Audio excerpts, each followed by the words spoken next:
歡迎收睇6點鐘新聞，先睇下今日嘅新聞重點。衛生署驗出11個保濟丸嘅樣本有禁藥，生產商就增加回收點。署方將會巡查全港500間中成藥廠，若果唔合格，唔排除要結業㗎。煤氣公司喺下個月再加煤氣費，係3年內嘅第2次，被批評係冇網管。新聞嘅詳細內容，衛生署初步檢驗153個保濟丸嘅樣本，發現6個氫便裝同5個嘅原材料含有西藥成分西部曲明同埋可致癌嘅酚酞。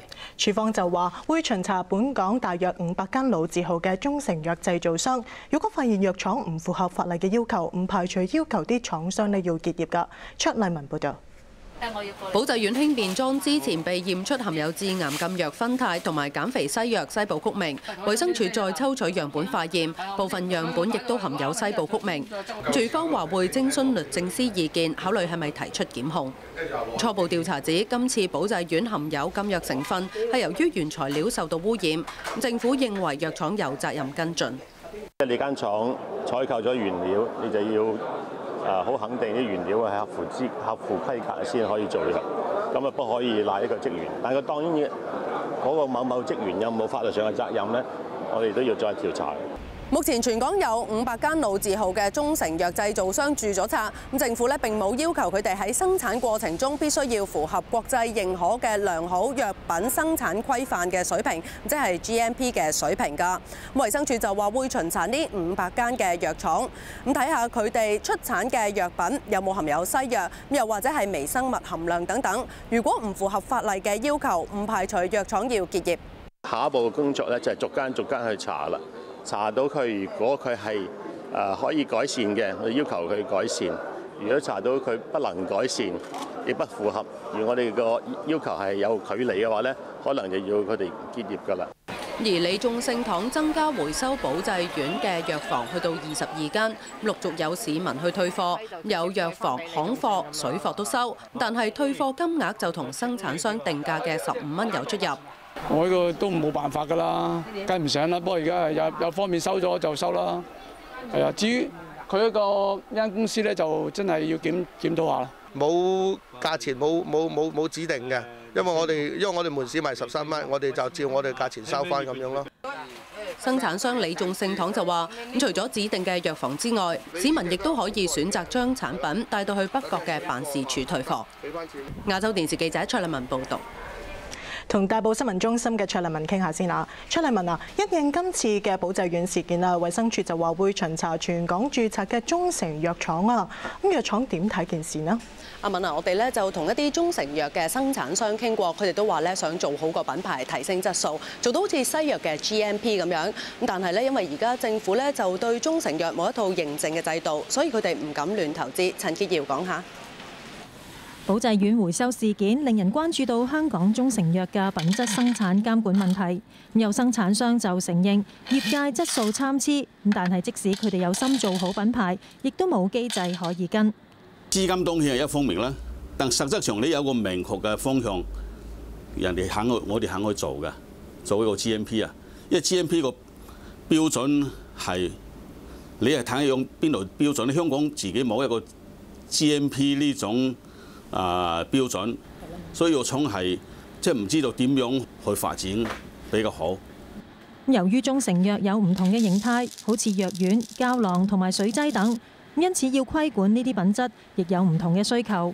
但係廠房楊先生就估計，業內合乎中藥廠房規模嘅不足20%，要逼業界願意投資改善，政府要俾佢哋睇到前景。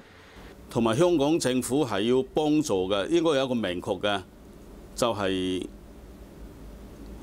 俾我哋有個信心，而家就要靠自己唔夠嘅，靠政府嘅政策先係實際嘅。政府肯資助、肯幫助我哋去將呢啲產品可入去國內，呢個係可行嘅。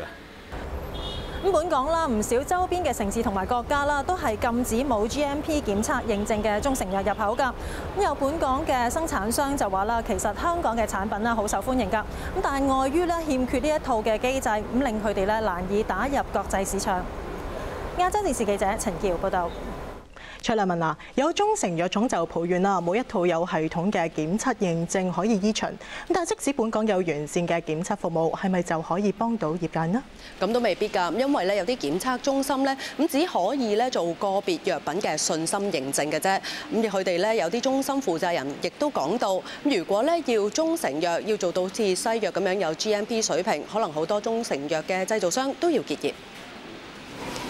浸會大學嘅中藥檢定中心入面，可以為中成藥做無菌測試，睇下微生物含量有冇超標，又可以用指紋圖譜分析中成藥主要成分含量有幾多。參與計劃嘅藥商每年要俾8萬蚊到30萬蚊，咁攞到一個認證。咁浸大中醫藥研究所呢一啲實驗室咧，咁都已經參加咗香港實驗所認證計劃㗎啦。咁即係話呢度做嘅實驗咧，品質係有保證㗎。呢度咧亦都有好多儀器，咁好似咧呢一部質譜儀咁樣，就可以檢測下中藥有冇含西藥成分。不過負責人就話，唔係每一種咧攞嚟嘅中藥檢測咧，咁都會測下有冇西藥㗎，因為成本太貴啦。如果真係話我哋要去睇一個中成藥產品裏邊係咪真係有西藥，因為西藥好闊嘅範圍，咁其實係一個好貴嘅測試咯。咁所以我哋只可以話針對係一個產品嗰個風險，或者過往佢有冇一啲銷售嘅歷史裏邊有冇一啲事故，咁去做一個分析會比較恰當啲咯。咁中成藥嘅質量同製造商息息相關。專家話，如果要以國際 GMP 水平，即係西藥生產嘅 GMP 嚟規管本港嘅中成藥製造商，咁相信有好多都要結業。而家香港有但其中只得7間有 GMP 啫。如果你話要500間要全部即嚴格執行 GMP 嘅話咧，超過一大半，超過70%，可能就冇辦法再經營落去㗎啦。方宏芬又話：一般中成藥唔會摻雜西藥，但係如果藥廠又做中成藥又做西藥嘅話，就應該特別注意，避免藥品交叉污染。咁衛生署就話咧，到而家咧，李眾聖堂咧一共回收咗大約7500盒保濟丸輕便裝，咁同埋咧大概17萬盒嘅保濟丸10樽裝㗎。喺度報道咁多，先將時間交翻俾兩位。唔該晒卓亮文，睇下啲加價嘅消息啦。煤氣公司咧喺有盈利下，下個月仍然加煤氣費，係3年內嘅第2次加價。煤氣公司承諾喺未來2年咧唔會再加價，而環保局就話咧煤氣公司加價喺法例上唔受到政府規管，但就否認煤氣公司係無皇管。袁安琪講下。反加價，反暴利，舊年賺超過51億嘅煤氣公司仍然加價2.8%，比起對上一次加價多近1倍。有團體趁煤氣公司代表到立法會解話前，到場抗議同埋遞交請願信，而入到議會同樣被議員炮轟。你明唔明白？你係有企業嘅責任，你舊年51億賺咁多錢，你都要出嚟話要加。煤氣公司解釋成本上漲，所以要加價。事實上，我哋係有51.75億嘅利潤嘅，但係咧呢啲利潤咧，其實咧絕大部分咧都係由喺我哋國內嘅投資同埋我哋嘅財務投資，再加上咧呢個地產嘅投資，好多一次性嘅收益嘅啫。我哋唔可以控制嘅成本嗰個上升嘅，所以咧喺呢度咧，我哋冇辦法咧作呢個長遠嘅時間嘅承諾，幾時唔加價。但係2年之內唔加價咧，我哋可以作出呢個承諾。環境局承認煤氣公司加價唔使得到政府批准，但係唔認為係冇網管。煤氣公司係有喺市場上面有一定嘅競爭，即係佢唔係獨市嘅，呢個係一個事實嚟嘅。亦都因為咁樣嘅時候咧，我哋唔能夠採取好似兩電嗰個專營或者透過個利潤管制嗰個方式去做。喺以往我哋即係喺呢個調整裏面有給予一啲嘅意見或者係忠告，考慮到市民嗰個反應。而今次咧，煤氣公司提出嗰個調整嘅時候，我哋亦都有俾相同嘅意見，亦都喺今次嘅調整裏面咧，我哋知道佢亦都作出咗一個調適。加價之後，超過90%嘅住宅用戶每個月俾多嘅煤氣費唔會超過8個半。咁而8萬名長者、殘疾人士等嘅弱勢社群會獲得豁免加收費用。亞洲電視記者袁安琪報道。先休息一陣，翻嚟報道。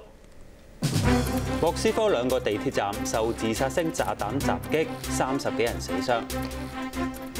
吉利以18億美元收購咗富豪汽車，係內地汽車業最大宗海外併購。